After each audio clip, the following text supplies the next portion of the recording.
आप सभी को नमस्कार, स्वागत है सीयूईटी कॉन्सेप्ट में। आज इस वीडियो में हम लेकर आए हैं CUET MA Hindi previous year question paper analysis, यानी कि जो 2024 में आपका पेपर हुआ था एमए हिंदी का 75 क्वेश्चंस आए थे 300 नंबर के। आप सब जानते हैं पैटर्न के बारे में। हमने पिछली वीडियो में सिलेबस, पैटर्न, स्ट्रक्चर और किन पुस्तकों की मदद लेनी चाहिए इस पर हमने बात की थी। वीडियो थोड़ी लंबी हो गई थी पिछली वाली 50 मिनट की, लेकिन आज की क्लास में हम पॉइंट टू पॉइंट बात करेंगे, क्वेश्चंस की बात करेंगे, उसके आंसर की बात करेंगे और उसके एनालिसिस की बात करेंगे। ठीक है, तो टोटल 75 क्वेश्चंस होंगे। जितना हो सकेगा हमसे उतना हम करेंगे और एक बात की गारंटी हम देंगे आपको कि यहाँ पर आपको केवल उन्हीं क्वेश्चंस को नहीं कराया जाएगा, उन्हीं क्वेश्चन का आंसर एनालिसिस नहीं किया जाएगा जो अन्य प्लेटफॉर्म्स पे भी आसानी से बता दिया जाता है, और बाकी जो क्लिष्ट प्रश्न होते हैं उनको छोड़ दिया जाता है। अक्सर ये चीज़ें देखने को मिलती हैं, तो ये चीज़ आपको इस वीडियो में देखने को नहीं मिलेगी। जितना कराया जाएगा उसका आंसर आपको ठीक मिलेगा, सटीक मिलेगा और एकदम डाउटलेस मिलेगा। ठीक है, तो चलिए हम अपने क्वेश्चंस की तरफ बढ़ते हैं, यानी कि प्रीवियस ईयर क्वेश्चन की तरफ। उसके पहले मैं आपको बता दूं कि मेरा नाम विक्की मद्धेशिया है। वी के सर शॉर्ट में लिखा हुआ है। ठीक है, वी के मतलब विक्की कुमार कह सकते हैं, वैसे विक्की मद्धेशिया नाम है। और सीयूईटी पीजी 2022 में ओवरऑल 4th रैंक आया था मेरा। तो ये जो है क्वालिफिकेशन है मेरा पीजी के संदर्भ में। ठीक है, आप देख पा रहे होंगे। और उसके अतिरिक्त 2023 में जेआरएफ भी क्रैक किया था मैंने। तो ये क्वालिफिकेशंस हैं हमारे, और मुझे लगता है कि इससे ज़्यादा जानकारी अपने बारे में देना मूर्खता होगी। आगे बढ़ते हैं, कोर्स की बात कर लेते हैं, क्योंकि यदि होता क्या है कि जब हम राष्ट्रीय स्तर की परीक्षाओं की तैयारी करते हैं तो हमें गाइडेंस की ज़रूरत पड़ ही जाती है। ठीक है, तो हम कोचिंग ज्वाइन करते हैं, स्पेशली जो दूर दराज के छात्र हैं, छात्राएं हैं, उन्हें ज़रूरत पड़ती है और उन्हें ज्वाइन कर लेना चाहिए। मुझे नहीं लगता कि इसमें कोई समस्या वाली बात है। जब आपका मेंटोर जब बेहतरीन होगा, अच्छा होगा, मार्गदर्शक आपका जो है बेहतर होगा, तो आप भी बेहतर होंगे ही होंगे, इसमें कोई डाउट नहीं है। ठीक है, तो कोर्स फीस जो है आपका 4,999 रुपया है। कितना है? 4,999। लेकिन ये 4,999 रुपया फीस है आपका, एमआरपी है। एमआरपी मतलब मैक्सिमम रेट प्राइस, लेकिन आपसे एमआरपी नहीं लिया जाएगा, एमआरपी में डिस्काउंट भी किया जाएगा। ठीक है, और वो डिस्काउंट कितने का होगा? 40% का। और इस प्रकार आपका जो चार्ज होगा वो 2,999 रुपया हो जाएगा। ठीक है, तो ये 2,999 यानी कि 2,999 रुपये में ये आप कोर्स परचेज कर सकते हैं। कोर्स परचेज करने का तरीका क्या है? बस आपको इस नंबर पर मैसेज कर देना है या फिर कॉल कर देना है। ठीक है, 9651 222 407। ठीक है, और यदि हम अपने फैसिलिटीज़ की बात करें तो उसमें आपको लाइव क्लासेस मिलेंगी ऐप पर, साथ ही साथ यूट्यूब पर। यूट्यूब पे जो हमें लगेगा कि जानकारी देनी चाहिए वो यूट्यूब पे होंगी, और बाकी ज़्यादातर क्लासेस ऐप पर होंगी। ठीक है, विस्तार से पढ़ाया जाता है ऐप पर। Recorded lecture till exam, class notes PDF के रूप में, डाउट सेशंस भी रखे जाएंगे, टेस्ट सीरीज भी दी जाएगी आपको, और प्रॉपर गाइडेंस तो आपको मिलने ही वाला है आपके एग्जाम तक। तो मुझे लगता है कि ये जो है ज़रूरी बात थी। और इसके अतिरिक्त अन्य कोर्सेस हैं हमारे पास एमए हिंदी के अतिरिक्त, geography, English, history, political science.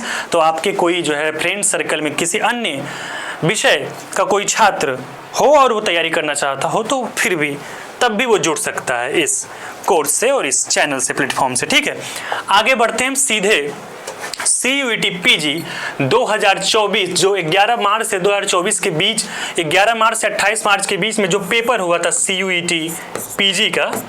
ठीक है, उसमें एक विषय हिंदी होता है, हम हिंदी की ही बात करेंगे, हिंदी के मेंटोर हैं। तो 2024 में जो प्रश्न पूछे गए थे उनके उत्तर के साथ साथ एनालिसिस हम करेंगे। चलिए, पहला प्रश्न आपके स्क्रीन पे दिख रहा होगा, आपने पढ़ लिया होगा पहला प्रश्न क्या है, और जब आप देख रहे होंगे इस वीडियो को तो मुझे पता है कि आप इसका उत्तर भी जानते होंगे। थोड़ा सा जूम कर दे रहा हूं मैं। ठीक है, माफ कीजिएगा।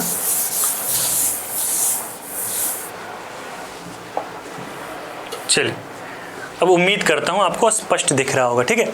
तो राहुल सांकृत्यायन ने हिंदी का प्रथम कवि किसे माना? राहुल सांकृत्यायन ने हिंदी का प्रथम कवि किसे माना? किसे माना भाई? स्वयंभू को, सरहपाद को, पुष्प को, पुष्य वो एक्चुअली है, पुष्प लग रहा है, अब्दुल रहमान को, किसको माना? तो देखिए इसका उत्तर जो होगा बहुत आसान है कि राहुल सांकृत्यायन ने हिंदी का प्रथम कवि सरहपा को माना। सरहपा, ठीक है, सरहपाद भी बोलते हैं और सरहपा भी बोलते हैं। बात समझ में आ रही? तो ये बहुत आसान सा प्रश्न है। वहीं पर स्वयंभू की बात करें तो राम कुमार वर्मा ने स्वयंभू को हिंदी का पहला कवि माना, ठीक है। और सरहपा 84 सिद्धों में से एक सिद्ध हैं, ये सब आप जानते हैं, 84 सिद्धों में से। तो ये सब बाद की बात है, लेकिन इसका उत्तर फिलहाल सरहपा होगा, तो दूसरा आंसर, ठीक है। चलिए, पुष्यदंत वगैरह ये सब 10वीं शताब्दी के कवि हैं, अब्दुल रहमान संदेश रासक इन्होंने लिख रखा है, तो ये सब हम बाद में कोर्स में बात करेंगे। अभी हम सिर्फ आंसर की बात करेंगे और एनालिसिस की बात करेंगे, ठीक है। दूसरा प्रश्न आपके सामने दिख रहा होगा स्क्रीन पे, पढ़ पा रहे होंगे आप स्पष्ट। देखिए प्रश्न ये है कि निम्नलिखित में से रहीम की रचना नहीं है, यानी कि आपको ये पता होना चाहिए कि रहीम की रचना कौन कौन सी है, ठीक है। रहीम दास के बारे में आप सब जानते होंगे, ये तुलसीदास के समकालीन कवि थे, तुलसीदास के मित्र भी थे, और ये अकबर के दरबार में रहते थे। दोहे इन्होंने एक से एक बेहतरीन दोहे लिख रखे हैं, नीति के दोहे। बरवे नायिका भेद, कहा जाता है कि रहीम दास ने ही बरवे छंद की शुरुआत की थी। बरवे छंद की शुरुआत की थी, जो एक मात्रिक छंद है, ठीक है, एक मात्रिक छंद है जो क्रमशः 12 और 7 की मात्रा में होता है। प्रथम चरण 12, द्वितीय चरण 7 मात्रा, ठीक है। तो रहीम दास की विशेषताएं हैं। तो इनकी रचनाओं की यदि हम बात करें तो पूछा जा रहा है कि निम्नलिखित में से रहीम की रचना नहीं है, यानी कि कौन कौन सी है? तो बरवे नायिका भेद है, ये तो क्लियर है, ठीक है। मदनाष्टक भी है, ये भी आपको पता होना चाहिए, और नगर शोभा भी है। ये तीनों रचनाएं हैं, तो कौन सी नहीं होंगी? बी और ई नहीं होंगी, यानी कि इसका उत्तर कौन सा है? तीसरा। क्लियर? आपको स्पष्ट दिख रहा है? आपको स्पष्ट दिख रहा है? क्लियर? थोड़ा सर, ठीक है। तो इसका उत्तर कौन सा होगा? तीसरा ऑप्शन, बी और ई नहीं होगा। बात समझ में आ गई ना? चलिए अगले प्रश्न की ओर बढ़ते हैं, क्योंकि हमें ज़्यादा से ज़्यादा क्वेश्चन को डिस्कस करना है, इतना टाइम देना ठीक नहीं होगा। नेक्स्ट क्या है? यण संधि का उदाहरण है। यण संधि का उदाहरण है, आप सब जानते हैं यण संधि किसे कहते हैं? अगर नहीं जानते हैं तो हम पढ़ेंगे जब आप कोर्स को परचेज करेंगे, या फिर अन्य प्लेटफॉर्म्स पे भी आप देख सकते हैं। लेकिन चूंकि संधि, समास, वर्तनी, व्याकरण का एक छोटा सा पार्ट है CUET PG हिंदी सिलेबस में, तो उसे भी हम देखेंगे ही। और आपको एक बात बता दें कि इस बार के पेपर में संधि से कम 5-6 प्रश्न पूछे गए थे। न जाने इनको संधि से क्या लगाव हो गया है, क्या जो है कह सकते हैं कि कौन सी विशेष बात हो गई है संधि में कि इतने प्रश्न संधि से ही केवल व्याकरण के पार्ट में पूछे जा रहे हैं। समाज से वहीं पर 1-2 प्रश्न हैं, जबकि संधि से तमाम प्रश्न हैं, ठीक है। तो यण संधि का उदाहरण आप सब जान चुके होंगे कि इसका उत्तर अत्याचार है। अति धन आचार, अति धन आचार जो है अत्याचार होगा, ठीक है। और ये मैंने सिर्फ अति धन आचार कर नहीं दिया है, अति में आपका मात्रा क्या है? ई है, और आचार में क्या है? आ है, ठीक है। तो ई और आ जब बनता है, तो या संधि या विकार के रूप में यह शब्द आता है, और इसे जो है यण संधि कहते हैं, यण संधि के अंतर्गत आता है ये, ठीक है। तो इसका उत्तर कौन सा है? अत्याचार। ओके, चलिए, ईंधन आ या अत्याचार। नेक्स्ट प्रश्न, नेक्स्ट क्वेश्चन क्या है? जितेंद्रिय का संधि विच्छेद इनमें से कौन सा सही है? आप सब जानते हैं, बहुत ही सरल प्रश्न है ये। अगर नियम भी नहीं जानते होंगे तब भी आप जानते ही होंगे कि जितेंद्रिय का संधि विच्छेद क्या होता है? जित धन इंद्रिय, जितेंद्रिय, यानी कि इसका भी उत्तर क्या होगा? तीसरा होगा। इसका भी उत्तर तीसरा है, तीसरा सही उत्तर है, जित धन इंद्रिय, यानी कि जित का जो है अ, जित का अ और इंद्रिय का ई, और ई मिलकर क्या बनता है, और ई मिलकर ए बनता है, ए, ठीक है, और ई मिलकर ए बनता है। तो ये जो है आपका उत्तर होगा जितेंद्रिय। चलिए नेक्स्ट क्वेश्चन की बात करते हैं। ये सब बहुत सरल प्रश्न है तो इस पर ज्यादा टाइम नहीं देंगे हम। निम्नलिखित में से बहुब्रीहि समास का उदाहरण है, बहुब्रीहि समास का उदाहरण निम्नलिखित में से कौन सा है? उम्मीद कर रहा हूं कि आपको स्पष्ट दिखाई दे रहा होगा। वैसे जूम भी कर सकता हूं, लेकिन टिक करने के लिए हमें पुनः अपने पूर्ववर्ती अवस्था में आना पड़ता है। अब आपको स्पष्ट दिख रहा होगा। निम्नलिखित में से बहुब्रीहि समास का उदाहरण कौन सा है? आप सब जानते हैं कि समास के कई प्रकार में कर्मधारय, तत्पुरुष, द्वंद्व, बहुब्रीहि तमाम प्रकार में एक प्रकार जो है ये बहुब्रीहि प्रकार भी होता है, जिसकी विशेषता ये होती है कि ऐसा समास, ऐसा शब्द जो अपना एक शाब्दिक अर्थ न देकर किसी और अर्थ की ओर इशारा करता है, संकेत करता है, तो वो बहुब्रीहि समास होता है। जैसे हम बात यदि करें तो लंबोदर की बात कर सकते हैं। बहुत ही मतलब ये सब आपने बचपन से ही पढ़ रखा है। लंबोदर यानी कि लंबा है जिसका उदर लंबा है, यानी कि गणेश जी, ठीक है। उदर मतलब पेट होता है, आप सब जानते हैं। इसी प्रकार से कह सकते हैं पंचानन शब्द, यानी कि जिसके आनन पांच हैं, आनन जिसके पांच मुख जिसके हैं वो कौन हो जाएंगे? ब्रह्मा हो जाएंगे। इसी प्रकार से चंद्रशेखर की यदि हम बात करें, चंद्रशेखर, तो भाई चंद्र यानी कि चंद्रमा को धारण करने वाले उसके जो ईश्वर हैं वो कौन है? शंकर जी हैं। तो मतलब ये चंद्रशेखर जो शब्द है ये बहुब्रीहि समास के अंतर्गत आएगा, क्योंकि ये शंकर भगवान यानी कि शंकर की ओर संकेत करता है। तो इसका उत्तर फोर्थ हो जाएगा, आप सब जानते हैं। चलिए क्वेश्चन नंबर 6 की बात करते हैं। आपने देखा कि तीसरा, चौथा, पांचवा टोटल 3 क्वेश्चन आपके व्याकरण से थे। अभी आगे और भी संधि के प्रश्न आएंगे, समास के भी आ सकते हैं। तो अभी हम हिंदी साहित्य में पुनः प्रवेश कर चुके हैं और ये आधुनिक काल के विभिन्न जो युग हैं, विभिन्न जो विभाजन है आधुनिक काल के अंतर्गत, उस पर बना ये प्रश्न है, क्रम पूछ रहा है, ठीक है। तो आप सब जानते हैं कि आधुनिक काल की शुरुआत ही भारतेंदु युग से होती है। कब से होती है? भारतेंदु युग से होती है, ठीक है। तो सबसे पहले भारतेंदु युग आ जाएगा। चलिए सी पहले आ गया। उसके बाद भारतेंदु युग के बाद महावीर प्रसाद द्विवेदी जी आते हैं, मैथिली प्रसाद शरण गुप्त जैसे कवि आते हैं, ठीक है। तो भारतेंदु युग का समय आप सब जानते हैं 1850 से 1900 ईस्वी तक का है, मोटी मोटा, ठीक है। द्विवेदी युग का 1900 से 1918 तक का समय माना जाता है, ओके। 1900 से 1918 तक का समय। उसके बाद आता है छायावाद का समय 1918 से 1936 तक का है, आप सब जानते हैं, मोटी मोटा, ठीक है। थोड़ा बहुत डिफरेंस भी हो सकता है लेकिन मोटी मोटा यही माना जाता है। अब इस पर कोई बहस नहीं होना चाहिए कि नहीं सर द्विवेदी युग का समय तो 1900 से 1920 माना जाता है। अरे मतलब ये मानने वाली बात है कि चलिए यहाँ तक हम मान लेते हैं, यहाँ तक ही विशेषताएं प्रवृत्तियां मिलती हैं, ऐसा हम कह सकते हैं। ऐसा नहीं है कि 1936 के बाद छायावाद की रचनाएं ही नहीं हुई या नहीं होती हैं, अभी भी छायावाद की रचनाएं हो सकती हैं और करते हैं कुछ लोग। लेकिन हिंदी साहित्य के काल में एक ऐसा समय आता है, एक ऐसी अवस्था आती है जो पूरा का पूरा जो है पूरी की पूरी अवस्था एक विशेष प्रकार की कविता लिखने की अवस्था रही है, जिसमें छायावाद है, जिसमें द्विवेदी युग है, जिसमें भारतेंदु युग है। और फिर छायावाद के बाद प्रगतिवाद का समय आता है 1936 से 1942 ईस्वी तक, ठीक है। ये सारी जो है काल ईस्वी में है। और फिर प्रयोगवाद का समय आता है, प्रयोगवाद का 1943 से 51 माना जाता है।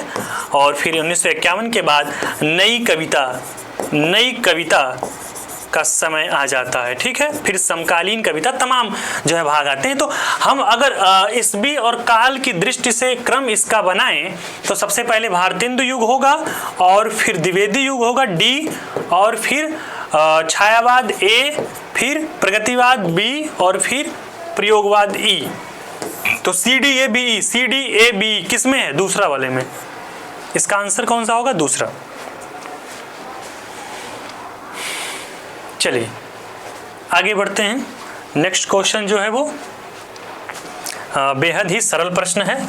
भाई पूछा जा रहा है तुलसीदास की भक्ति किस भाव की थी? तो ये आप बचपन से ही पढ़ते आ रहे हैं। बचपन जब मैं कहता हूँ तो इसमें हाई स्कूल, 12th और ग्रेजुएशन का समय मान लिया जाता है, ठीक है। तो तुलसीदास की भक्ति किस भाव की है भाई? दास्य भाव की। किस भाव की? दास्य भाव की। वहीं मीरा की भक्ति किस भाव की है? माधुर्य भाव की। यदि हम मीरा की बात करें तो ये बहुत ही चर्चित प्रश्न और उत्तर है कि मीरा की भक्ति भाव माधुर्य है, तो वहीं पर तुलसीदास की दास्य है ना। चलिए नेक्स्ट क्वेश्चन, इसका उत्तर दास्य चौथा था। दो वर्णों के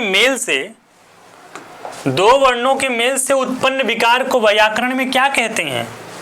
क्या कहते हैं भाई? दो वर्णों के मेल से उत्पन्न विकार को व्याकरण में क्या कहते हैं? संधि कहते हैं। तो इसका उत्तर क्या होगा? इसका उत्तर दूसरा होगा। चलिए दूसरा उत्तर हमने क्लिक कर दिया, ठीक है। ओके नेक्स्ट, ये जो है प्रश्न व्याकरण से है और मुझे पता है कि आप इसका उत्तर आसानी से कर ले जाएंगे। इस प्रश्न को आज्ञावाचक वाक्य का सही उदाहरण इनमें से कौन सा है? आज्ञावाचक वाक्य का इनमें से सही उदाहरण कौन सा है? पहला, ठीक से अगर आप किसी वाक्य को पढ़ें तो आपको समझ में आ जाता है कि वो आज्ञावाचक है या फिर विस्मयादिबोधक है या फिर प्रश्नवाचक है या फिर नकारात्मक है या फिर सकारात्मक है। ये सारी चीजें पता चल जाती हैं ठीक ढंग से पढ़ने पर। तो पहला वाक्य क्या है आपका? पहला वाक्य है परिश्रम से सफलता निश्चित है। तो ये थोड़ा उपदेशात्मक वाक्य सा प्रतीत हो रहा होगा आपको, और है भी कि परिश्रम से सफलता निश्चित है, ठीक है। तो ये उपदेशात्मक हो जाएगा। दूसरा क्या है? परिश्रम करो सफलता निश्चित है। दूसरा वाक्य क्या कह रहा है? परिश्रम करो बेटा सफलता निश्चित है। तो ये थोड़ा आज्ञावाचक वाली बात आ जा रही है इस वाक्य में, ठीक है। तो इसका उत्तर दूसरा ही होगा। आगे आप बढ़ेंगे तो देखेंगे परिश्रम करोगे तो सफलता निश्चय ही मिलेगी। ये थोड़ा सजेशन टाइप है ना, कि भाई परिश्रम करोगे तो सफलता मिलेगी ही। चौथा, संभवतः परिश्रम से सफलता निश्चित है। तो ये थोड़ा इसमें भ्रम सा प्रतीत हो रहा होगा। It's not a clear that you will be successful after after your laborious what ever, मतलब ऐसे कह सकते हैं। तो ऐसा ये जरूरी नहीं है कि संभवतः परिश्रम से सफलता निश्चित है। ये इसमें थोड़ा सा भ्रम जैसा प्रतीत हो रहा है, डाउट, क्लियर कट बात नहीं है। तो क्लियर कट बात किसमें है? परिश्रम करो सफलता निश्चित है। तो इसका उत्तर क्या होगा? दूसरा, ठीक है। ओके, इसका उत्तर क्या है? दूसरा। आज्ञावाचक वाक्य का सही उदाहरण इनमें से दूसरा है। Question number 10। क्वेश्चन नंबर 10 पुनः संधि विच्छेद से पूछा गया प्रश्न। पुनः संधि विच्छेद से पूछा गया प्रश्न है, ठीक है। एक बार फिर से मैं आपको बता दूं कि सीयूटी कॉन्सेप्ट पे जिस तरह से क्वेश्चन एनालिसिस कराया जा रहा है उस तरह से अन्य प्लेटफॉर्म्स पे आपको नहीं मिलेगा। पूरे दावे के साथ कह रहा हूँ, नहीं मिलेगा। वो केवल 10, 15, 20 क्वेश्चन आसान करा के भरमा देते हैं और फिर बस अपना काम निकाल लेते हैं और छात्रों को भी लगता है हाँ ठीक है।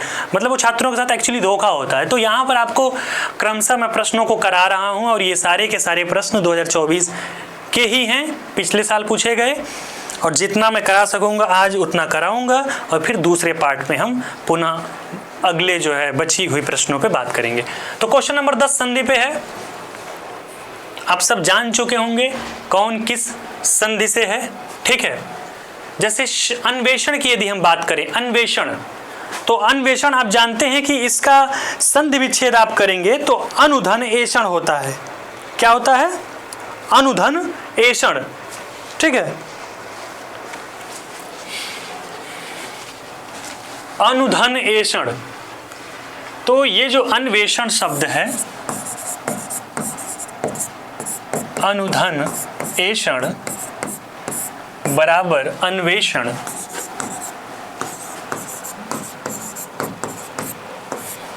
आप देख पा रहे होंगे अनु में उ जुड़ा हुआ है और एषण में ए जुड़ा हुआ है, ठीक है।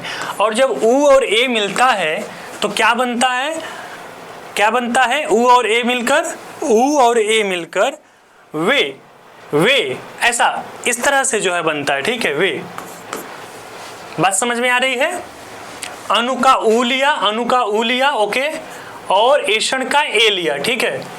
तो ये दोनों मिलकर क्या बन गया, वे बन जाता है और न आधा हो जाता है। तो ये जो संधि का प्रकार है उ और ए मिलकर वे बन जाना, ठीक है।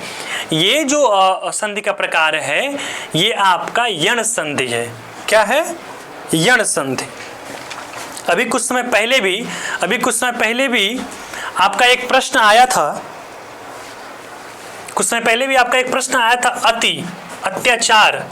अत्याचार में कौन सी संधि है, ठीक है।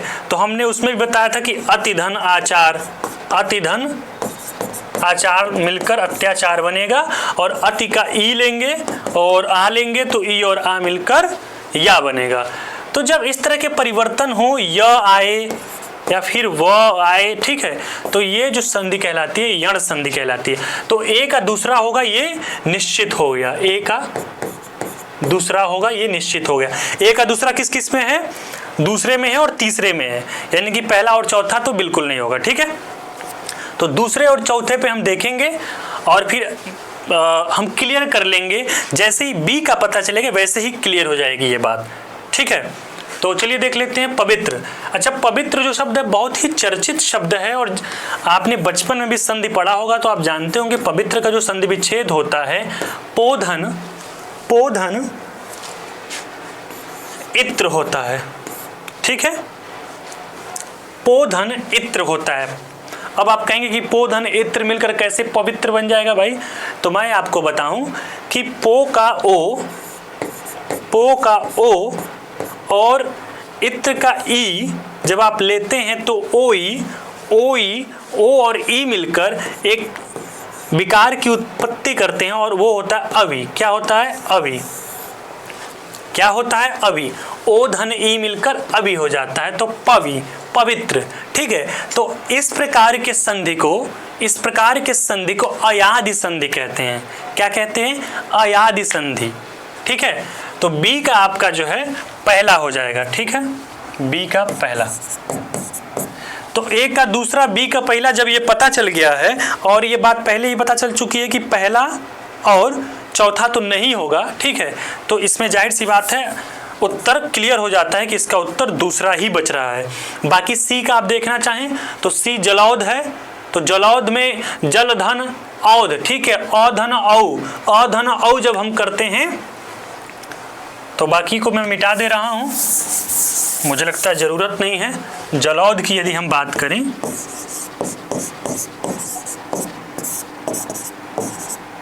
तो ऐसे आप लिख सकते हैं जलधन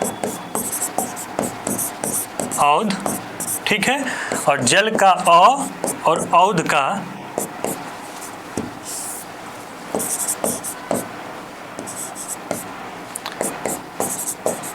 औ, अ प्लस औ मिलकर बनता है अ प्लस औ मिलकर औ बनता है, ठीक है। तो ये जो है इस प्रकार की जो संधि होती है, ठीक है, इस प्रकार की जो संधि होती है इसे हम वृद्धि संधि कहते हैं। कौन सी संधि, वृद्धि संधि। तो सी का चौथा हो जाएगा और बचा डी विरोचित, तो वीर धन उचित विरोचित होगा और अधन उ ओ बन जाता है। क्या बनता है, विरोचित का क्या होगा, लिख दे रहा हूं, विरोचित का बनेगा आपका वीर धन उचित विरोचित, यानी कि वीर के लिए जो उचित होगा उसे विरोचित कहेंगे, ठीक है। और विरोचित में र का अ लेंगे और उचित का उ लेंगे और इस प्रकार से अ और उ मिलकर बनता है ओ, और उ मिलकर क्या बनता है ओ, औ, ओ, ठीक है, ओ। तो ओ जब बन रहा है तो इस प्रकार के जो विकार होता है ओ धन उ मिलकर ओ हो जाना, तो ऐसे संधि को हम क्या कहते हैं? ऐसे संधि को हम गुण संधि कहते हैं, ठीक है। तो डी का तीसरा हो जाएगा। इस प्रकार से आपका उत्तर कौन सा है? दूसरा। चलिए अगले प्रश्न की ओर बढ़ते हैं हम। इसमें थोड़ा सा समय लग गया है क्योंकि चारों संधि एक ही साथ दे दी गई, अयाद, यण, गुण, वृद्धि और सब आपको पता होना चाहिए, तभी आप इस प्रश्न को कर पाएंगे, जाहिर सी बात है। क्वेश्चन नंबर 14 की बात करते हैं, क्वेश्चन नंबर 11 की बात करते हैं। और क्वेश्चन नंबर 11 हम देख पा रहे होंगे कि सीधा सीधा पूछा जा रहा है कि इस पुस्तक के लेखक कौन हैं? प्राकृत व्याकरण के लेखक का क्या नाम है? तो आप सब जानते हैं, जब आदिकाल में आप पढ़ेंगे तो प्राकृत व्याकरण के जो रचयिता हैं वो हेमचंद्र हैं, ठीक है। तो इसका उत्तर हेमचंद्र हो जाएगा सीधा सीधा। उसके अतिरिक्त नरपति नाल ने बीसलदेव रास रासो लिखा है। तो ये सब जो है मतलब हम बाद में चर्चा करेंगे, एक एक प्रश्न के अंदर फिर प्रवेश करेंगे तो बहुत टाइम लग जाएगा, ओके। तो हम केवल उत्तर और जो उत्तर में आ रहा है उसके विश्लेषण की बात करेंगे। जगनीक ने परमाल रासो लिखा है, रोड़ा ने राउल वेल लिखा है, तो ये सब चीजें हैं। हेमचंद्र इसका उत्तर होगा पहला। Question number 12, question number 12, question number 12 में क्या है? 4 उपन्यास, 4 रचनाएं, रचनाकार, ठीक है, उपन्यासकार। कौन सा इसका उत्तर होगा ये देखना है। तो देखिए सबसे पहले मैं आपको बता दूं, श्यामा स्वप्न जो है जगमोहन सिंह का है, यानी कि एक का दूसरा किस में है? अरे यार, एक का दूसरा तो केवल दूसरे में है। तो भाई जब एक का दूसरा केवल दूसरे में है तो फिर तो इसका उत्तर जो है जाहिर सी बात है दूसरा ही होगा। अब आपको मान लीजिए न पता हो कि एक का दूसरा होगा ही, ये मान लीजिए आप श्योर ना हो एग्जाम हॉल में, ठीक है, तो आप लास्ट का देखेंगे सबसे पहले। किसको देखेंगे? लास्ट का। तो देखिए लास्ट को आप देखेंगे सबसे पहले। ये ऑप्शंस वाले क्वेश्चन करने का सही तरीका यही होता है, सबसे पहले पहले वाले का देखिए, उसका लास्ट वाले का देखिए, बीच वाले का बाद में देखना चाहिए। क्योंकि कई बार होता है कि पहले वाले और लास्ट वाले का ही देख लेते हैं तो हमें आंसर क्लियर हो जाता है और इसमें टाइम भी बचता है और फिर आप ज़्यादा से ज़्यादा क्वेश्चन सॉल्व कर पाने के लिए कैपेबल हो जाते हैं। तो डी परख है, परख के जो रचनाकार हैं, उपन्यासकार हैं, वो जैनेंद्र हैं। तो डी का पहला देखिए किस में है? डी का पहला भी केवल दूसरा में ही है। तो इसका उत्तर आगे से पीछे से दोनों तरफ से केवल और केवल दूसरा ही सही होगा और बचे बाकी बी और सी। तो मैं आपको बता दूं कि मुर्दों का टीला रांगे राघव का है, ठीक है। और सोना और खून जो बच रहा है वो चतुरसेन शास्त्री का है, ठीक है। तो सोना और खून वगैरह बहुत चर्चित रचनाएं नहीं हैं, लेकिन श्यामा स्वप्न, मुर्दों का टीला, परख, ये सारी रचनाएं जो है चर्चित हैं, ठीक है, बेहद चर्चित हैं। इन चारों रचनाओं और इन चारों रचनाकारों के नाम आपको पता हो न हो पर कम से कम 3 का तो होना ही चाहिए, क्योंकि अक्सर पूछ दिया जाता है, कहीं ना कहीं परख का पूछ दिया जाएगा जो कि जैनेंद्र का है, ठीक है। श्यामा स्वप्न कई बार एग्जाम में पूछा जा चुका है। तो ये सब बहुत महत्वपूर्ण प्रश्न है। प्रीवियस ईयर क्वेश्चन करने का एक फायदा ये होता है कि जब हम प्रीवियस ईयर क्वेश्चंस को देखते हैं तो अंदाज़ा लगा पाते हैं, आइडिया लगा पाते हैं कि किस तरह के प्रश्न बनते हैं, कहाँ से कितने प्रश्न आते हैं। और केवल एक PYQ सॉल्व करके आइडिया नहीं लगता है।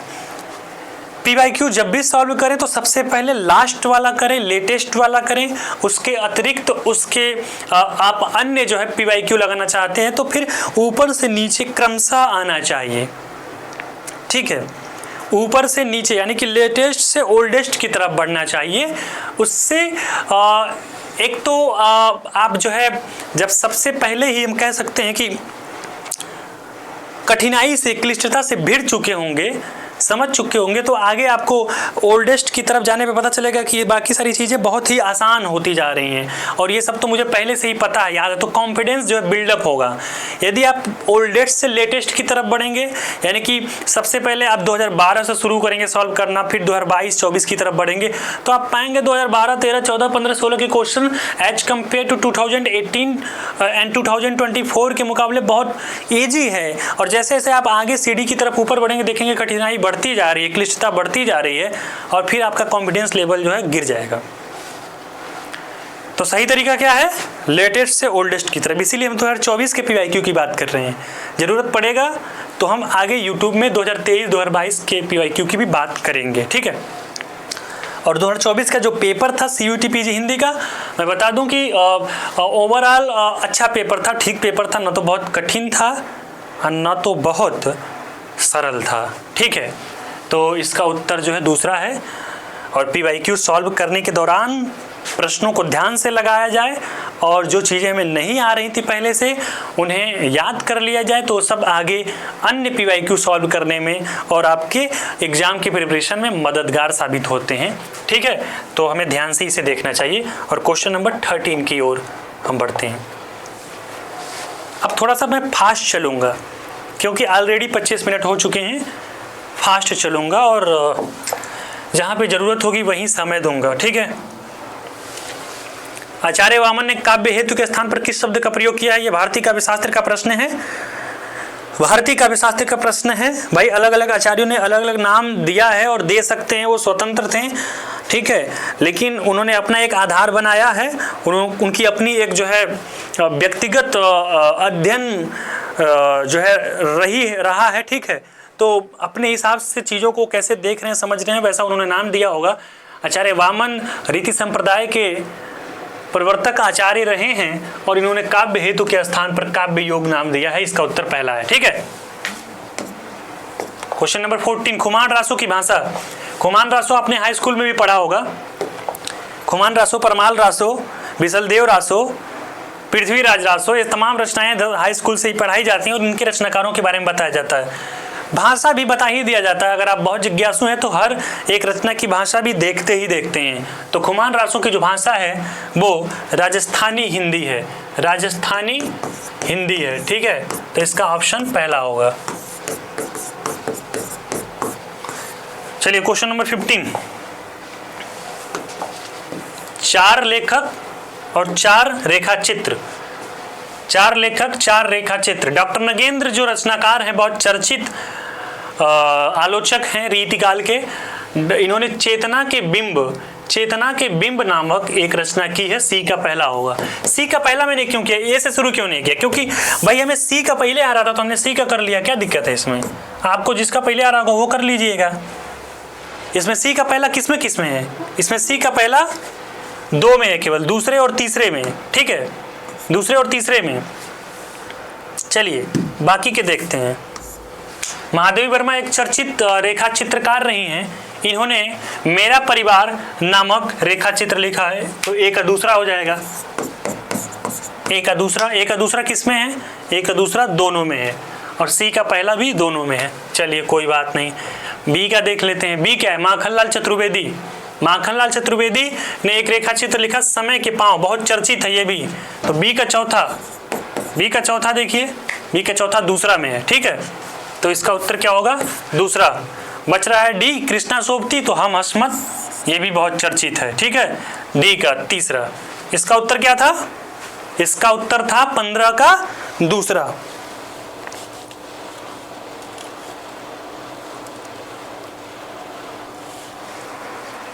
क्वेश्चन नंबर 16 की बात करेंगे हम। क्वेश्चन नंबर 16 क्या कह रहा है, पढ़िए।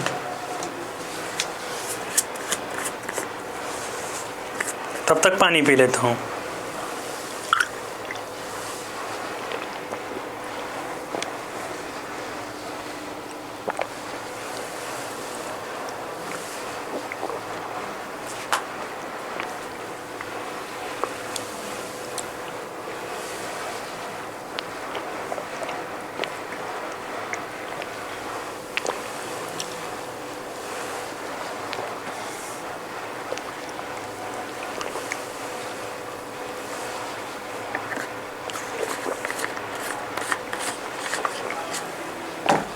चलिए तुलसीदास द्वारा राम भक्ति को पूर्ण प्रतिष्ठा, भक्ति, वीरता,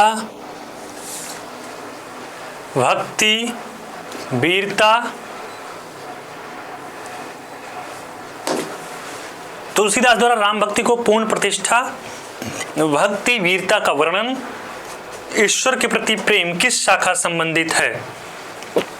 राम भक्ति शाखा से। किससे? राम भक्ति शाखा से। क्यों भाई? भाई राम भक्ति शाखा के अंतर्गत ही तो तुलसीदास सबसे बड़े कवि हैं। इन्होंने राम को न केवल स्थापित किया राम भक्ति शाखा के अंतर्गत, बल्कि उनके वीरता का वर्णन किया, ईश्वर के प्रति प्रेम का भी वर्णन किया, और साथ ही साथ इन्होंने राम भक्ति को पूर्ण रूप से प्रतिष्ठापित किया। ठीक है, इसका उत्तर दूसरा था। आचार्य भामह ने काव्यालंकार में काव्य सृजन का मूल हेतु किसे माना? यार देखो, अलग अलग आचार्यों ने अलग अलग अपना मत दिया है कि काव्य हेतु क्या होगा। भामह ने काव्य हेतु प्रतिभा को माना है, वामन ने किसी और को माना है। ठीक है, इसी प्रकार से कह सकते हैं कि जो अन्य आचार्य हैं, जिसमें आपके देखिए अभी आचार्यों का नाम नहीं याद आ रहा है, लेकिन आचार्यों की कमी नहीं है हमारे यहाँ। ठीक है, वामन हुए, रुद्रट हुए, भामह हुए, फिर आपके पंडित विश्वनाथ हुए, पंडित जगन्नाथ हुए। ठीक है, तो ये तमाम लोग हैं, हेमचंद्र भी आते हैं। तो भामह ने काव्यालंकार नामक ग्रंथ की रचना की है। भारतीय काव्य शास्त्र में 6ठी शताब्दी की रचना है, और इसमें इन्होंने काव्य सृजन का हेतु प्रतिभा को माना है। किसको? प्रतिभा को माना है। मम्मट आते हैं, एक बहुत चर्चित आचार्य, इन्होंने काव्य हेतु शक्ति को माना है, जो प्रतिभा का ही पर्याय है, पर उन्होंने उसका नाम शक्ति दे डाला। ठीक है, ज्यादातर आचार्यों ने प्रतिभा को ही काव्य का हेतु माना है, तो भामह जैसे आचार्य भी प्रतिभा को ही मानते हैं। Question number 18। भाई निम्नलिखित में जयशंकर प्रसाद के नाटक हैं, यानी कि चारों में से कौन कौन जयशंकर प्रसाद के नाटक है, ये पूछा जा रहा है। ठीक है, तो अगर किसी ने जयशंकर प्रसाद के नाटकों को ठीक से देखा भी होगा तो उसे याद होगा कि सज्जन उनकी पहली रचना है और एक घूंट उनकी आखिरी रचना है। ठीक है, तो ये दोनों नाटक जयशंकर प्रसाद के हैं। बाकी है वदन, पहली बात तो ये हिंदी का ही नाटक नहीं है, लेकिन हिंदी में पढ़ाया जाता है। हैवदन गिरीश कर्नाड का नाटक है। किसका? गिरीश। ये बहुत चर्चित नाटककार हैं।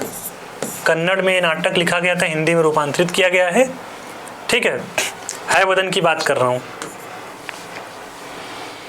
रक्षाबंधन जो है नाटक, रमणिका राधिका प्रसाद सिंह करके एक नाम है उनका है। तो एक घूंट और सज्जन, यानी कि ए और बी, पहला ऑप्शन, ए और बी पहला ऑप्शन। ठीक है, question number 19।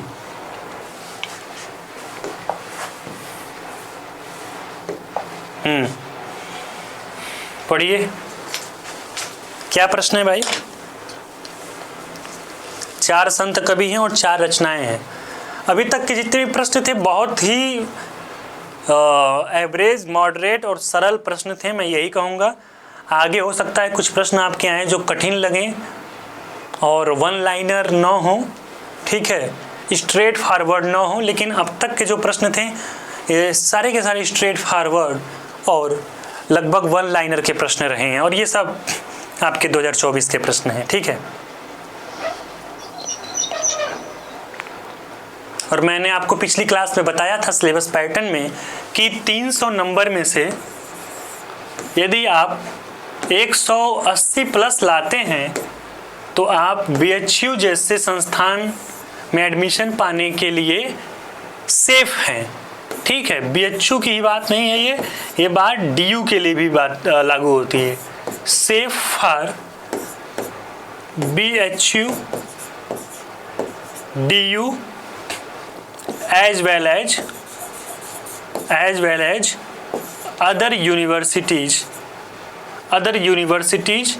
rather than JNU, यानी कि JNU को छोड़कर आप हर जगह जो है हिंदी में दाखिला आसानी से प्राप्त कर सकते हैं 180 प्लस पे, यानी कि 60% अगर आपके नंबर आ जाते हैं हिंदी के एंट्रेंस में तो आप सेफ हैं।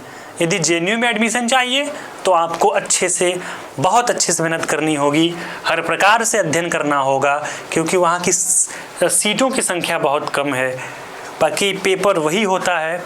हो सकता है अगले बार से JNU यानी कि 2025 से JNU अपना अलग एंट्रेंस कराए, लेकिन फिलहाल 2022 और 23 और 24 से JNU करा रहा है CUET NTA के थ्रू। ठीक है, चलिए इसका उत्तर कबीर। कबीर की रचना आप सब जानते हैं बीजक है, यानी कि ए का पहला सीधे सीधे, ए का पहला केवल 2 में है। ठीक है, रैदास का देखते हैं, रैदास ने क्या लिखा है। रैदास की रचना सतबमनी है, अगर आप सब जानते हो तो अच्छी बात है। बी का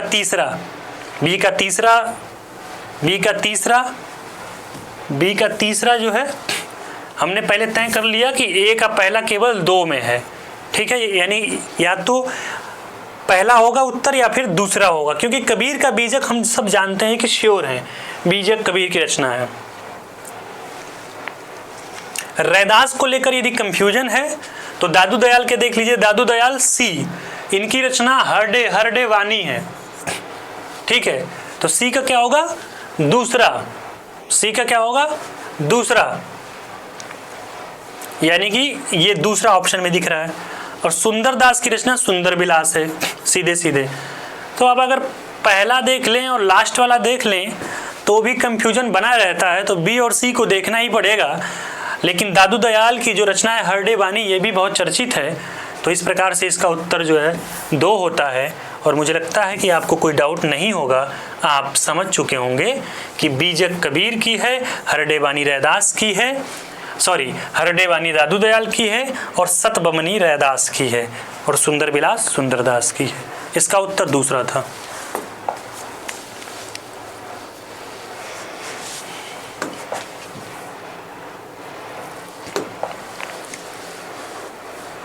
दो कथन दिए गए हैं, ये दोनों कथन अलग अलग लेखकों के संबंध में है। और वो कथन क्या है आपको स्पष्ट रूप से दिख रहे होंगे। पहला कथन है, प्रेमचंद प्रगतिशील सामाजिक चेतना के नए कहानीकार हैं। प्रगतिशील सामाजिक चेतना के नए कहानीकार हैं। बताइए ये बात सही है या गलत? बिल्कुल सही बात है। प्रेमचंद प्रगतिशील लेखक संघ के पहले अध्यक्ष थे। 1936 में बनाए गए लखनऊ में पहला अधिवेशन हुआ था। तो प्रगतिशील लेखक संघ के अध्यक्ष होने के नाते जाहिर सी बात है ये एक कहानीकार भी हैं चर्चित। ईदगाह जैसे कहानी प्रेमचंद ने लिखी है, नमक का दरोगा लिखा है। इसके अतिरिक्त तमाम कहानियां हैं, बड़े घर की बेटी है ना, 2 बैलों की कथा।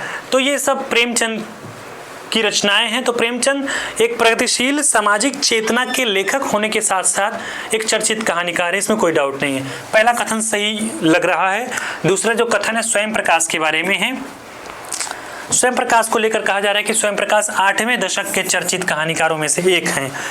ये बात भी सही है। स्वयं प्रकाश 8वें दशक यानी कि 1970 से 80 के बीच के ये चर्चित कहानीकार हैं। दोनों कथन सत्य हैं। पहला ऑप्शन सही है। ठीक है, क्वेश्चन नंबर 21 काव्य शास्त्र से पूछा गया ये प्रश्न है 21। भामा, ये सब आप असरेशन रीजन के बारे में जानते होंगे। पहला अभिकथन होता है, दूसरा कारण होता है, और पूछा जाता है कि क्या ये दोनों की सही व्याख्या है या नहीं है, या फिर पहला सही है दूसरा गलत। इस तरह से सब चीज़ें आप जानते हैं। अभिकथन कह रहा है कि भामा के अनुसार काव्य के 6 प्रयोजन हैं, धर्म, अर्थ, काम, मोक्ष, कीर्ति और प्रीति। तो आप भारतीय काव्य शास्त्र जब पढ़ेंगे तो पाएंगे कि भामा काव्यालंकार नामक ग्रंथ के रचयिता हैं, 6ठी शताब्दी के आचार्य हैं, अलंकार संप्रदाय को मानने वाले आचार्य हैं, उसके प्रवर्तक आचार्य हैं अलंकार के। और इन्होंने जब काव्य प्रयोजन की बात की तो स्पष्ट रूप से लिखा रहता है कि इन्होंने 6 प्रयोजनों की बात की जो क्रमशः निम्न हैं, धर्म, अर्थ, काम, मोक्ष, कीर्ति और प्रीति। तो ये बात सही है। कारण की बात यदि करें, यानी कि कारण यानी कि इस अभिकथन का कारण, तो कहा जा रहा है कि यहाँ कीर्ति तथा अर्थ का संबंध कवि से है। श्रेष्ठ काव्य रचना से कवि को यश तथा धन की प्राप्ति होती है। बिल्कुल सही बात है। कीर्ति मतलब आप सब जानते हैं पॉपुलैरिटी, यानी कि यश, और अर्थ का संबंध यहाँ पर धन से है। ठीक है। अर्थ को हमारे यहाँ धन से मीनिंग लिया जाता है, धर्म अर्थ काम मोक्ष, जिसमें अर्थ जो है इकोनॉमिक स्टेबिलिटी की बात होती है, करता है, ठीक है। तो दूसरा कथन रीजन भी जो है सही है। इस प्रकार से ए और आर दोनों सही हैं और आर ए की सही व्याख्या है, पहला उत्तर सही है इसका। चलिए क्वेश्चन नंबर 22।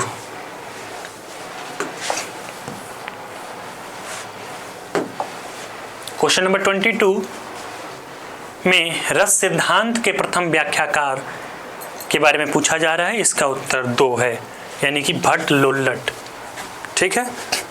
पहले व्याख्याकार हैं ये रस सूत्र के। Question number 23।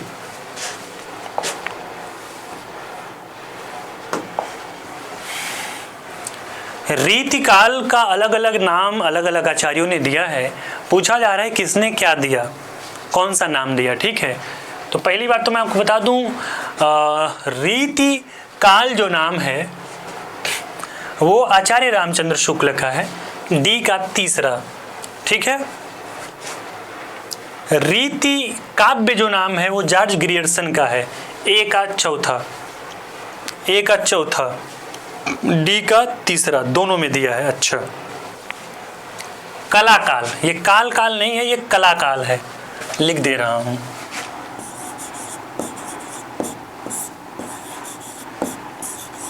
जब आराम से लिखता हूं तो मैं भी बहुत अच्छा लिखता हूं। कलाकाल रमाशंकर शुक्ल रसाल, ये जो थे ध्वनि साम्य है, दोनों में ध्वनि साम्य है। रमाशंकर शुक्ल रसाल ने क्या नाम दिया, कलाकाल, कलाकाल रमाशंकर शुक्ल रसाल, तो सी का दूसरा हो जाएगा, ठीक है। और अलंकृत काल मिश्र बंधु ने दिया, तो बी का पहला हो जाएगा। इस प्रकार से इसका उत्तर तीसरा सही होगा, ठीक है। क्वेश्चन नंबर 24 बहुत ही सरल प्रश्न है। जिस समास में दोनों पद प्रधान होता है उसे क्या कहते हैं, द्वंद्व समास। जैसे भाई बहन, जैसे माता पिता, तो ये सब क्या है, दोनों के दोनों पद प्रधान हैं, भाई भी, बहन भी, माता भी, पिता भी, द्वंद्व समास। इसका उत्तर होगा चौथा। ये जो प्रश्न है ये प्रयोजन मूलक हिंदी और जनसंचार माध्यमों में हिंदी से पूछा गया प्रश्न है। इसका उत्तर आप लोग गेस करें, मैं बताता हूं। अभी थोड़ा सा पानी पी लेता हूं, ठीक है।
वर्तमान समय में सूचना का दिव्यास्त्र किसे कहा गया है।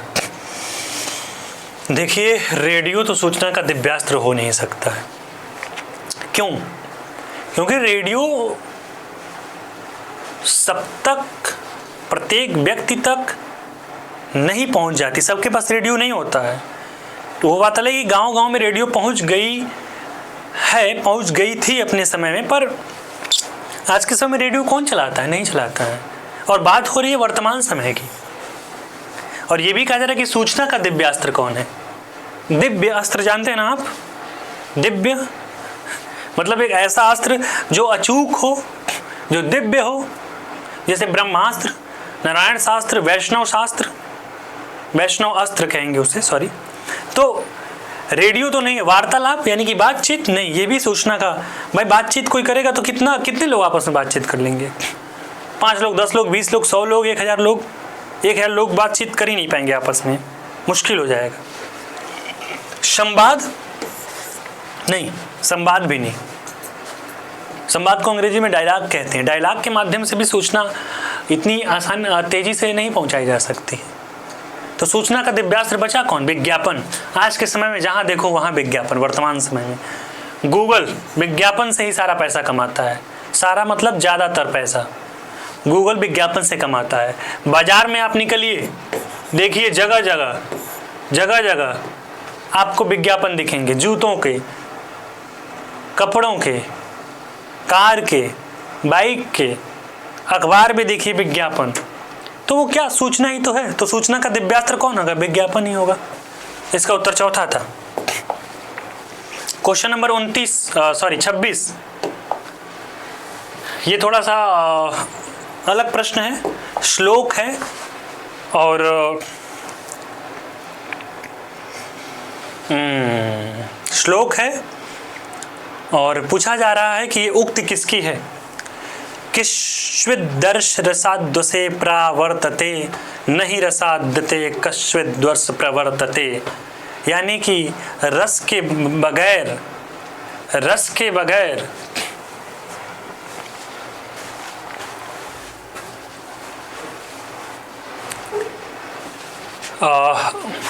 देखिए इसका भाव चाहे जो भी हो, क्योंकि मैं भाव अभी पूरी तरह से रिकॉल नहीं कर पा रहा हूँ, ठीक है, और गलत मैं बताना नहीं चाहता। लेकिन ये जो बात है, ये जो श्लोक है, ये जो उक्ति है, ये भरत मुनि ने अपने नाट्य शास्त्र में साफ साफ लिखा है।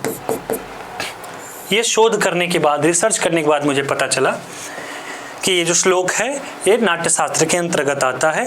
और भरत मुनि कहते हैं कि रस के बिना नहीं रसाद्वते कश्चित् दर्श प्रवर्तते, नहीं रसाद्वते कश्चित् दर्श प्रवर्तते, कश्चित् दर्श रसाद्य से प्रवर्तते। मतलब इसके बगैर रस का परिवर्तन नहीं होता। भाव के बगैर रस का परिवर्तन, आप सब जानते हैं भरत मुनि का रस सूत्र है कि भावाभिभाव अनुभाव संचारी भाव, ये सब आपस में मिलते हैं। संयोगादृश निष्पत्ति, विभाव अनुभाव संचारी भाव, संयोगादृश निष्पत्ति, यानी कि विभाव अनुभाव और संचारी भाव मिलकर, तीनों मिलकर रस की निष्पत्ति करते हैं। तो उसके बाद जो है, उसके बाद का जो श्लोक है एक्चुअली यही है, जो है उसके बाद का श्लोक है। लेकिन हम लोगों को आसानी से समझाने के लिए केवल छोटा सा पार्ट निकाला जाता है नाट्य शास्त्र से, जो कि निम्न प्रकार से है, जो मैंने अभी कहा कि विभाव अनुभाव संचारी भाव संयोगादृश निष्पत्ति। पूरा श्लोक ये है। भरत मुनि इसका उत्तर है, चौथा उत्तर। चलिए क्वेश्चन नंबर 27। 10 तस्वीरें किस विधा की रचना है? 10 तस्वीरें किस विधा की रचना है भाई? 10 तस्वीरें रेखा चित्र संस्मरण विधा की रचना है और इसके रचनाकार हैं जगदीश चंद्र माथुर।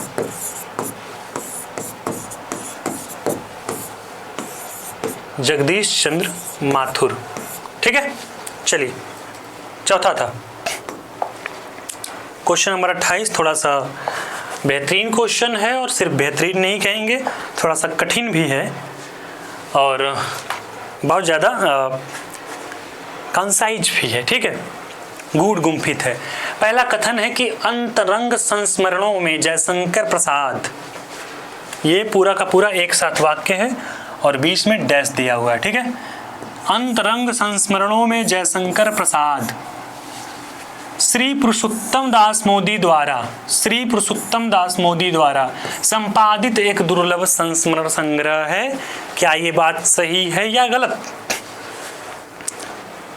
तो देखिए ये मतलब आपको पता होना चाहिए, मतलब आपने इतना पढ़े होने चाहिए, इतना अपडेट आपको होना पड़ेगा कि ये बात आप समझ सकें कि श्री पुरुषोत्तम दास मोदी द्वारा संपादित अंतरंग संस्मरणों में जयशंकर प्रसाद नाम से एक संस्मरण संग्रह है।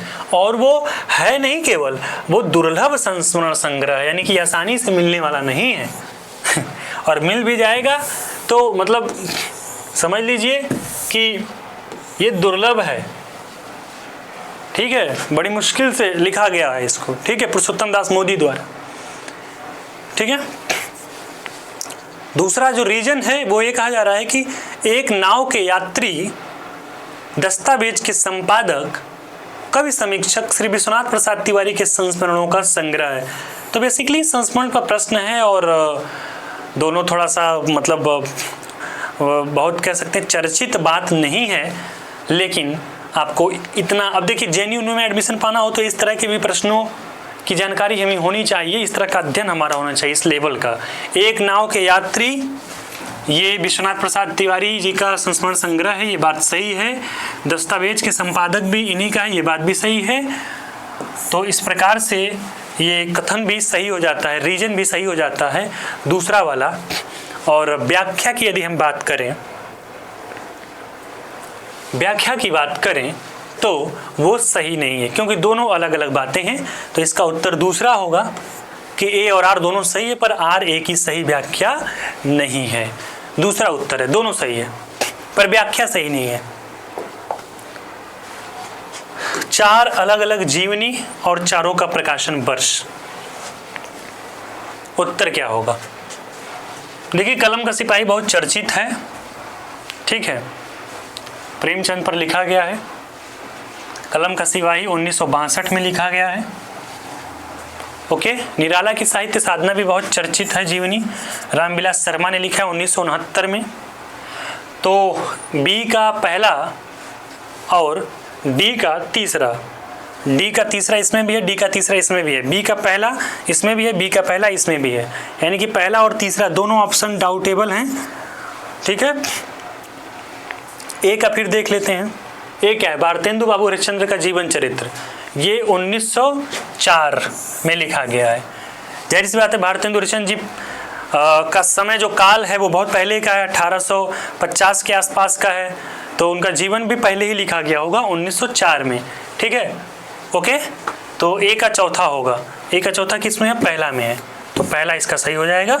और रही बात सी की, तो सी वाला 2005 होगा, कमलेश्वर, ठीक है, तो सी का दूसरा हो जाएगा।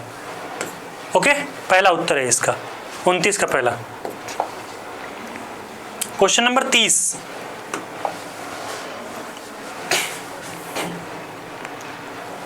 कौन सी रचना किसकी है ना? बादल की मृत्यु राम कुमार वर्मा की है, बहुत चर्चित रचना है बादल की मृत्यु राम कुमार वर्मा की, ठीक है, एकांकी है संभवतः। ए का तीसरा किस में है? केवल पहला में है, तो बस बात ही खत्म हो गई। काट का सपना मुक्तिबोध की है, डी का चौथा, ठीक है, बढ़िया। परिव्राजक की प्रजा, बी का पहला, शांति प्रिय द्विवेदी, ठीक है। गुल की बन्नो, सी का दूसरा, धर्मवीर भारती, ठीक है। तो मतलब पहले ऑप्शन से ही पता चल जाता है कि इसका उत्तर पहला होगा, 30 का उत्तर पहला है, ठीक है। ये क्वेश्चन थोड़ा सा मतलब अलग प्रकार का है, विवादास्पद भी कह सकते हैं, पर इतिहास लेखन की आधारभूत सामग्रियों में से कौन सा विकल्प शामिल नहीं है? जब भी इतिहास लेखन होता है तो कुछ आधारभूत सामग्री ली जाती है, और उसमें शिलालेख एक महत्वपूर्ण सामग्री है। शिलालेख यानी कि पत्थर पर लिखे हुए लेखों को आधार बनाकर भी इतिहास लिखा जाता है, ये सही बात है। ताम्रपत्र भी एक आधार रहा है भारतीय इतिहास को लिखने का, तांबे का एक पत्र होता था, पतला सा, उस पर लिखा जाता था, सही बात है। सिक्कों पे भी दिखते हैं, स्कंदगुप्त, चंद्रगुप्त, कट्टंकन और भी तमाम राजाओं, जैसे आज के समय में गांधी जी आपको सिक्के पे दिख जाएंगे, अंबेडकर जी दिख जाएंगे, तो वैसे अपने समय में तो इतिहास लेखन का ये भी एक आधार होता है, सही बात है। संगत नहीं होगा इसका उत्तर, इसका उत्तर जो है वो क्या है? चौथा है, 31 का चौथा। क्वेश्चन नंबर 32, हम प्रयोगवाद तक देखे थे प्रश्नों में। नई कविता प्रयोगवाद के बाद आती है, मैंने बताया था, और ये नई कविता पत्रिका की बात हो रही है, तो पत्रिका का प्रकाशन 1954 में होता है। ये प्रश्न बहुत बार पूछा जा चुका है, रिपीटेटिव एंड इम्पोर्टेंट प्रश्न है, ठीक है, क्वेश्चन है। इसका आंसर क्या होगा? तीसरा, 32 का तीसरा। देखिए ये जो है मतलब 4 पंक्तियां हैं और 4 कवि हैं, चारों के चारों भक्ति काल के कवि हैं और बहुत चर्चित पंक्तियां हैं ये। दशरथ सुत तिहु लोक बखाना, राम नाम का मरम है आना। ये पंक्ति कबीर दास की है। दशरथ सुनकर तुलसीदास मत आंकिएगा, क्योंकि तुलसीदास की जो पंक्ति है वो द्रवहु सो दशरथ अजिर बिहारी है, जिसकी पहली पंक्ति क्या होती है? मंगल भवन अमंगलहारी, द्रवहु सो दशरथ अजिर बिहारी। ठीक है, तुलसीदास डी का पहला और ए का तीसरा, तो ए का तीसरा और डी का पहला दोनों ऑप्शन में है। चलिए, अजगर करे न चाकरी, पंछी करे न काम, दास मलूका कह गए सबके दाता राम। इसके रचनाकार मलूक दास है, आप सब जानते हैं। बी का दूसरा ही होगा, तो बी का दूसरा किस में है? इसमें है। और रही बात गुरु सुवा जई पंथ दिखावा की, तो ये जायसी की पंक्ति है, आप सब जानते हैं। सी का जो है चौथा हो जाएगा, तो तीसरा आंसर है इसका। ठीक है, क्वेश्चन नंबर 33 का आंसर क्या होगा? तीसरा। बहुत आसान था ये। क्वेश्चन नंबर 34, देखिए इसको भी मैं थोड़ा सा विवादास्पद कहूँगा, क्योंकि बात यह है कि नायक नायिका का भेद निरूपण, नक्शिक का वर्णन, ओज गुण और वीर रस की प्रधानता, ये सब तीनों की तीनों बात, ये वाली बात, ओज गुण और वीर रस की प्रधानता वाली बात, नक्शिक वर्णन वाली बात, नायक नायिका का भेद निरूपण, ये तीनों बात रीतिकाल में देखने को मिलती है। तीनों बात रीतिकाल में देखने को मिलती है, लेकिन विषय वासना के तिरस्कार की बात मुझे तो नहीं मिलती। तो थोड़ा सा ये कंफ्यूजिंग हो जाता है प्रश्न, लेकिन हो सकता है इन्होंने गलत लिख ही दिया हो, गलत प्रश्न ही आया हो। खैर, इसका उत्तर रीतिकाल आप लगा सकते हैं। 34 का तीसरा गलत उत्तर होता है तो आपको नंबर मिलते हैं, गलत प्रश्न होता है तो। क्वेश्चन नंबर 35 की बात करेंगे। बहुत ही अच्छी पंक्ति है ये, अपभ्रंश साहित्य की बहुत अच्छी पंक्ति है। और ये पंक्ति आपको बता दूं हेमचंद्र की, इसे याद कर लीजिएगा, पहले ही बता दे रहा हूँ, इसका उत्तर हेमचंद्र है, पहले याद कर लीजिए। भल्ला हुआ जो मारिया बहिड़ी महारा कंतु, लज्जे जम तू वयसी अहो, जय भग्गा घरु एंतु। यानी कि अच्छी बात है, अच्छा हुआ कि मेरा जो कंतु है, पति है, प्रिय है, वो मर गया, युद्ध क्षेत्र में मर गया, वीर गति को प्राप्त हो गया। अगर वो डर के मारे घर भाग आया होता तो ये मेरे लिए बहुत ही लज्जा की, शर्म की बात होती। अगर वो भाग आता युद्ध क्षेत्र से, तब मर गया, ये तो मेरे लिए गर्व की बात है, भले की बात है। भल्ला हुआ जो मारिया बहिड़ी महारा कंतु, ये हेमचंद्र ने लिखा है और बहुत अच्छी पंक्ति है ये। तो 35 का आंसर पहला होगा। संधि विच्छेद से पुनः ये प्रश्न, मैंने कहा था ना संधि विच्छेद से इस बार बहुत प्रश्न पूछे गए हैं। सिंधूर्मी का संधि विच्छेद क्या है? कंफ्यूज मत होइएगा। सिंधूर्मी का संधि विच्छेद सिंध और उर्मी तो बिल्कुल नहीं होगा, सिंधु धन उर्मी तो नहीं होगा, और सिंधु धन उर्मी भी नहीं होगा। सिंधु जैसा शब्द होता ही नहीं है, शब्द सिंधु होता है और सिंधु शब्द दूसरा और तीसरा में है, लेकिन इसमें उर्मी है तो उर्मी वाला नहीं होगा। होगा कौन सा? सिंधु धन उर्मी, तीसरा आंसर इसका है। ठीक है, 36 का तीसरा। क्वेश्चन नंबर 37, बहुत अच्छा प्रश्न है ये, और अच्छा के साथ साथ ये जो है क्वेश्चन मेकर्स जो हैं, इन्होंने अपना पांडित्य प्रदर्शन किया है इस प्रश्न के माध्यम से।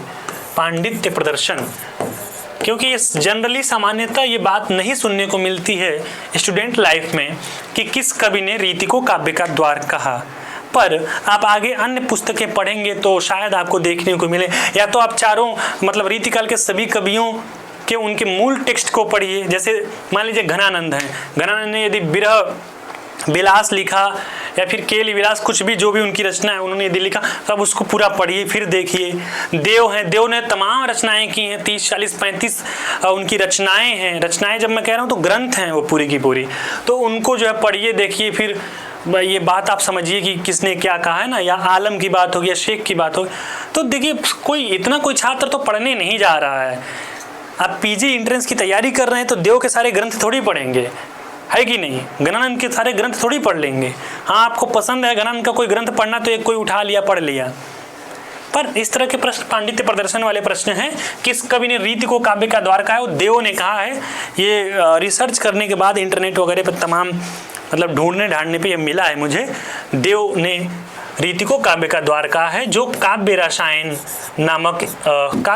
नामक इनका एक ग्रंथ है, इसी में ये पंक्ति, ये बात आती है। ठीक है, काव्य रसायन में देव ने रीति को काव्य का द्वार कहा है। तो ये मतलब पांडित्य प्रदर्शन वाले प्रश्न हैं और कोई बात नहीं है। ठीक है, तो चलिए 38 वाले को करा के फिर खत्म करते हैं, उसके बाद बचे हुए प्रश्न हम अगले सेशन में, अगले पार्ट में करेंगे। चलिए, इस प्रश्न का उत्तर आप सब जानते होंगे। मैंने पिछली बार लाइव क्लास ली थी तो ये बताया था, और इस पर 2 प्रश्न आए थे। मैंने कहा था कि देव ने अभिधा को उत्तम काव्य कहा, याद कर लीजिए, बहुत जोर दिया था। अभिधा उत्तम काव्य है, मध्य लक्षणालीन। ठीक है, तो अभिधा उत्तम काव्य किसने कहा? भाई देव ने कहा है, और देव ने रीति को काव्य का द्वार भी कहा है। फिर देव पे एक और प्रश्न आया था तो देव मतलब जैसे लग रहा हो कि इनके घर के थे, इन्होंने इतना ज़्यादा प्रश्न बना दिया। तो चलिए, बहुत अच्छी बात है, हम आगे मिलेंगे। इसका उत्तर 38 का पहला था। बहुत बहुत धन्यवाद आप सबको।